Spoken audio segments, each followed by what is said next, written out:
perfect. Sewing up the flows and I'm not even know.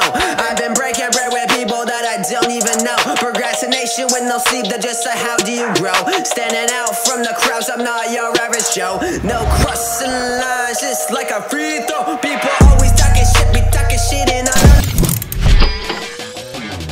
Pour gagner dans Master Kill, il suffit d'avoir plus de points que les autres joueurs. Pour marquer des points, c'est simple. Chaque kill et chaque réanimation rapporte un point, en sachant qu'un multiplicateur peut être ajouté en début de la game. Celle-ci est validée à partir du moment où la squad cumule un minimum de 5 kills.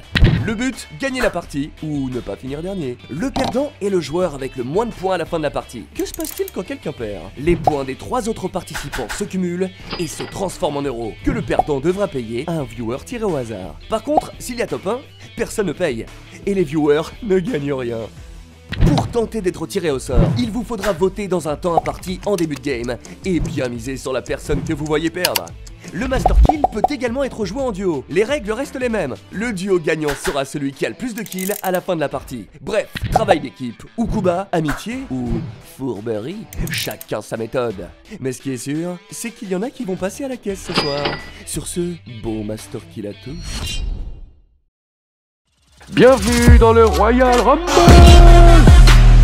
Le concept est simple.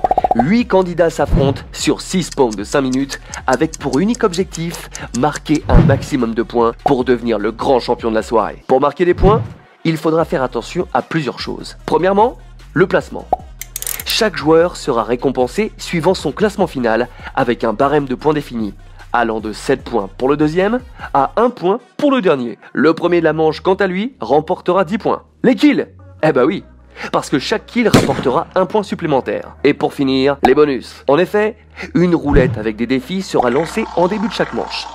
En accomplissant des kills avec le défi donné, vous obtiendrez souvent des points supplémentaires. Mais attention, vous pouvez aussi en perdre parce que oui, la roulette vous réserve de multiples surprises. Un dernier détail, mais pas les moindres. Si vous êtes encore en vie à la fin du timer, vous ne marquerez aucun point. Alors, campez pas trop, hein. Ah oui, aussi, on est sympa avec vous. Le perdant de chaque manche aura l'honneur de choisir le spawn de la manche suivante. Alors bref, bonne chance à tous et surtout, que le meilleur gagne.